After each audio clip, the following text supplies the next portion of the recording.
Madame, monsieur, nous allons au-delà de nos frontières retrouver à Moscou notre correspondant permanent, Dominique Derda, qui ce matin a choisi de vous parler de l'ouverture d'un magasin. Qu'est-ce qui lui prend? En général, c'est économique, certes, politique, stratégique, et là, un magasin. Bon. Sauf que c'est un magasin qui fait beaucoup de bruit à Moscou et peut-être au-delà. Vous allez comprendre pourquoi. C'est un magasin où on vend des Kalachnikov.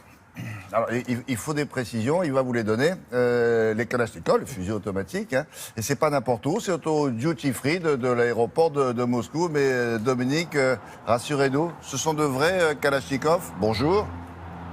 Bien, écoute, bonjour William, effectivement ça paraît à peine croyable et pourtant c'est vrai, c'est un magasin qui a ouvert ses portes il y a moins d'un mois à l'aéroport de Sheremetyevo à Moscou, l'un des principaux aéroports de la capitale, entre les restaurants et les magasins de souvenirs. Et désormais, si vous passez par là, eh bien, plutôt que d'acheter de la vodka, du caviar ou bien encore des poupées russes, eh bien, William, vous allez pouvoir vous offrir une Kalachnikov, une vraie, enfin, vous allez voir. C'est un reportage réalisé avec Patrice Hacheret et Ala Chevelkina.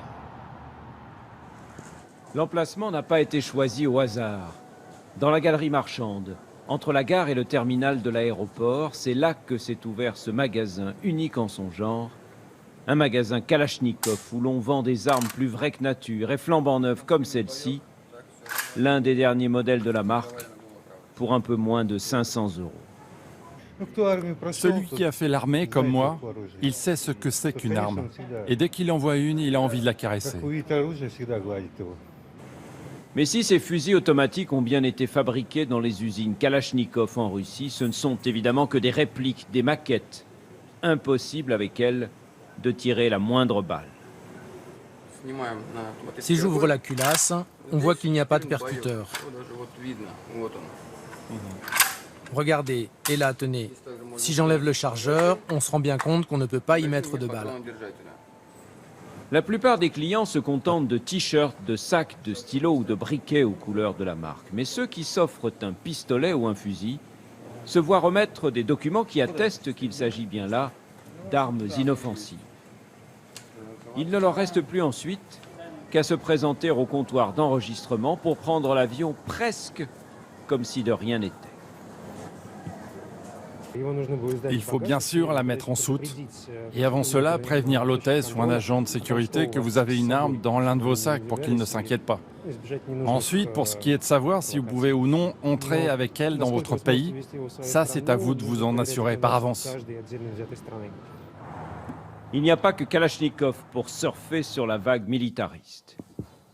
Plusieurs de ces boutiques viennent d'ouvrir dans la capitale. On y vend des uniformes pour les soldats et les officiers qui veulent être à la page, mais aussi des vêtements destinés aux civils.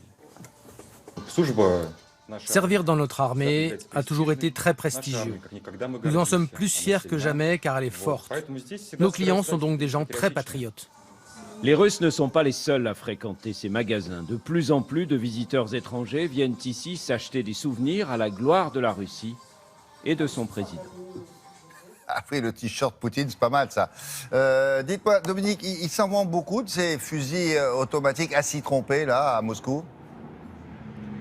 Écoutez, les responsables du magasin sont évidemment assez avares de confidences, mais ils nous assurent que depuis l'ouverture de leur boutique et de leur boutique en ligne, ils en ont déjà vendu effectivement plusieurs exemplaires de ces maquettes à des acheteurs principalement russes, mais aussi des étrangers de passage. Et puis pour la petite histoire, William, vous savez que Mikhail Kalachnikov, l'inventeur de ces fusils d'assaut, qui est mort de sa belle mort à l'âge de 94 ans en 2013, Mikhail Kalachnikov était évidemment très fier du succès de ses armes à travers le monde, mais il disait qu'il regrettait qu'elles soient tombées aux mains des terroristes. Lui, le fils et petit-fils de paysans, il aurait préféré, dit-il, inventer quelque chose qui leur soit utile, comme, tenez-vous bien, une tondeuse à gazon. Bon, alors, l'autre question qui se pose, c'est que si vous achetez ça au duty free de Moscou, quand on passe la douane en France, avec une Kalachnikov, même si c'est une réplique, qu'est-ce qui va se passer? Je ne sais pas. Donc, on se renseigne. C'est une bonne question. Voilà, merci beaucoup. C'est une bonne question, il faut se renseigner, il faut leur poser la question. Merci, oui, William. bien sûr. Bonne journée.